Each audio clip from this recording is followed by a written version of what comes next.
عائشہ کی کہانی۔ یونیورسٹی کا ماحول ہمیشہ سے ہی زندگی کے سب سے حسین لمحوں میں شمار ہوتا ہے۔ وہی کہانی شروع ہوئی تھی 3 کرداروں کی، عائشہ، عثمان اور بہلول کی۔ عائشہ اور عثمان ایک دوسرے کے بہترین دوست تھے، ایک دوسرے کو پسند بھی کرتے تھے اور ان کے درمیان محبت کی ایک انکہی داستان چل رہی تھی۔ دونوں یونیورسٹی میں ہمیشہ اکٹھے دیکھے جاتے، کلاسیں سے لے کر کینٹین تک ہر جگہ ان کی موجودگی ایک ساتھ ہوتی تھی۔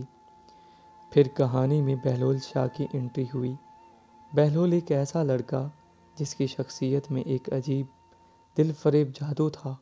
وہ بولنے میں ماہر، انداز میں دلربا اور نظروں میں شرارت لیے ہوتا تھا۔ وہ جب پہلی بار عائشہ سے ملا تو دل کے کسی کونے میں کچھ دھڑکا۔ وہ روز بہانے سے عائشہ کے قریب ہونے کی کوشش کرتا، اس سے باتیں کرنے کے بہانے ڈھونڈتا، عثمان کی موجودگی میں بھی اسے نظر انداز کر کے عائشہ سے گفتگو کرتا۔ ایک دن بہلول نے ایسا جال بچھایا جس میں عثمان اور عائشہ کے درمیان دراڑ ڈال دی۔ وہ کینٹین میں عثمان کے سامنے جا کر بولا، عائشہ نے مجھے اپنے دل کی بات بتا دی ہے، وہ مجھ سے محبت کرتی ہے۔ عثمان کے چہرے پر حیرت اور صدمے کے آثار نمایاں ہو گئے۔ عائشہ نے فوراً انکار کیا، لیکن بہلول کی چالاکی اور باتوں کے انداز نے عثمان کو شک میں ڈال دیا۔ کچھ دیر میں ہی دونوں کے درمیان جھگڑا ہوا، بات بڑھتی چلی گئی اور آخرکار عثمان اور عائشہ کے درمیان دوریاں پیدا ہو گئیں۔ عثمان کے چلے جانے کے بعد بہلول نے عائشہ کو مزید قریب کرنے کی کوشش کی۔ پہلے تو عائشہ کچھ ہچکچائی، مگر پھر بہلول کی جادوئی الفاظ میں بہک گئی۔ وہ بہلول کے ساتھ گھنٹوں باتیں کرتی، اس کے ساتھ گھومتی اور آہستہ آہستہ عثمان کو بھولنے لگی۔ وہ سمجھنے لگی کہ شاید بہلول ہی اس کی اصلی محبت ہے۔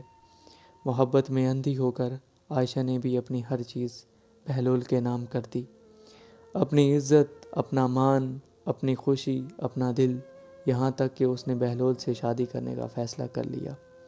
مگر عائشہ نہیں جانتی تھی کہ جس کو وہ اپنی زندگی سمجھ رہی ہے وہ بہلول کے لیے بس ایک وقت کا کھیل تھا۔ وقت گزرنے کے ساتھ ساتھ بہلول بدلنے لگا۔ وہ عائشہ کے ہوتے ہوئے بھی دوسری لڑکیوں سے باتیں کرنے لگا، ان کے ساتھ وقت گزارنے لگا۔ پہلے تو عائشہ نے نظر انداز کیا، مگر جب اس نے بہلول کے موبائل میں چیٹس دیکھی تو اس کا دل ٹوٹ گیا۔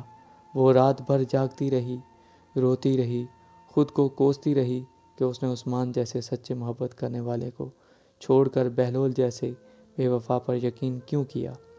عائشہ نے 1 ماہ تک بہلول سے کوئی بات نہیں کی۔ وہ خود کو تکلیف میں دیکھنا چاہتی تھی۔ وہ بہلول کو اپنی بے اعتنائی سے تکلیف دینا چاہتی تھی، مگر بہلول کو فرق ہی نہیں پڑا۔ وہ اپنی موج مستی میں مگن تھا۔ جب بہلول کو یقین ہو گیا کہ عائشہ ہمیشہ اس کے پاس رہے گی، تب ہی قسمت نے پلٹا کھایا۔ عائشہ نے اپنی ضد اور انا میں آ کر عثمان سے دوبارہ رابطہ کر لیا۔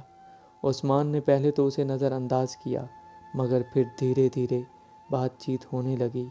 بہلول کو پتہ چلا کہ عائشہ عثمان کے قریب جا رہی ہے تو وہ غصے میں آگ بگولا ہو گیا۔ اس نے عائشہ سے سامنا کیا، لیکن اب عائشہ کے لہجے میں سرد مہری تھی۔ تمہیں لگا تھا کہ میں ہمیشہ تمہاری بے وفائی سہتی رہوں گی؟ نہیں بہلول، محبت قربانی مانگتی ہے، دھوکہ نہیں۔ بہلول کے لیے یہ لمحہ ایک زوردار تماچا تھا۔ وہ سوچتا تھا کہ عائشہ کبھی اسے چھوڑ کر نہیں جائے گی۔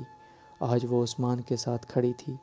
وہ جو غرور کرتا تھا کہ وہ عائشہ کے جذبات سے کھیل سکتا ہے، آج وہی عائشہ اسے چھوڑ کر جا رہی تھی۔ بہلول نے کوشش کی کہ وہ عائشہ کو منا لے گا، مگر وقت ہاتھ سے نکل چکا تھا۔ محبت ایک بار ٹوٹ جائے تو دوبارہ جڑتی نہیں، اگر جڑ بھی جائے تو نشان رہ جاتا ہے۔ عثمان اور عائشہ نے اپنی محبت کو پھر سے موقع دیا اور وہ دونوں ایک نئی شروعات کی طرف بڑھ گئے۔ دوسری طرف بہلول اپنی بے وفائی کے بوجھ تلے دب کر رہ گیا۔ وہ جو سمجھتا تھا کہ محبت ایک کھیل ہے، آج وہ خود اس کھیل میں مات کھا چکا تھا۔ محبت ہمیشہ سچائی، قربانی اور خلوص کا نام ہے۔ جو اسے آزمائش سمجھتا ہے وہ ہمیشہ ہار جاتا ہے، اور جو اسے عزت دیتے ہیں وہ ہمیشہ جیت جاتے ہیں۔ دھوکہ کبھی دیر تک قائم نہیں رہتا، اور غرور کا سر ہمیشہ جھک جاتا ہے۔ بہلول کے لیے یہ انجام ایک سبق بن چکا تھا۔ محبت کے نام پر کھیلنے والے اکثر تنہائی کی گہرائیوں میں کھو جاتے ہیں، کیونکہ محبت کسی کا انتظار نہیں کرتی، وہ صرف ان کا انتخاب کرتی ہے جو اس کی قدر کرنا جانتے ہیں۔ دوستو، ہمارے چینل کے ساتھ جڑے رہیں اور اسی طرح کی کہانیوں سے لطف اندوز ہوتے رہیں۔ خدا حافظ۔